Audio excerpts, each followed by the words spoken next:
കടം തന്നവരുടെ പ്രാർത്ഥന, കാരണം ഇവന് കടം കൊടുത്തതൊക്കെ തിരിച്ചു കിട്ടണമെന്നുള്ള അവരുടെ പ്രാർത്ഥന.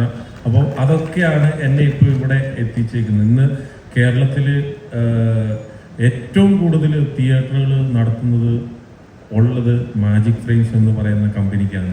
അത് അടുത്ത വർഷമാകുമ്പോൾ അതൊരു 60-65 തിയേറ്ററുകളോളം നമ്മളത് സ്ക്രീനുകൾ കംപ്ലീറ്റ് ചെയ്യുകയും ചെയ്യും. അപ്പം ഇപ്പോൾ സിഫ എന്ന് പറയുന്ന ഒരു സ്ഥാപനമുണ്ട്. അത് സിനിമയുടെ ഡയറക്ഷന് അല്ലെങ്കിൽ അഭിനയിക്കുന്ന ആളുകൾ, സ്ക്രിപ്റ്റ് റൈറ്റിങ്, ഡബിങ്, അപ്പം ഇങ്ങനത്തെ ഒരു സ്കൂൾ നടത്തുന്നുണ്ട്. അപ്പം സിനിമയായിട്ട് ബന്ധപ്പെട്ട് നിൽക്കണം, ഒരു സിനിമയെ സ്വപ്നം കാണുന്നവർക്ക് വേണ്ടിയിട്ടാണ് ഞാൻ അങ്ങനെ ഒരു സ്ഥാപനം സ്റ്റാർട്ട് ചെയ്തത്. ഇന്ന് എനിക്ക് തോന്നുന്ന എറണാകുളത്തെ, അതായത് സിനിമ ആയിട്ട് ബന്ധപ്പെട്ടുള്ള ഒരു സ്കൂളിൽ എന്ന് പറയുമ്പോൾ 200ഓളം കുട്ടികൾ പഠിക്കുന്ന ഒരു സ്കൂൾ നടത്തുന്നുണ്ട്.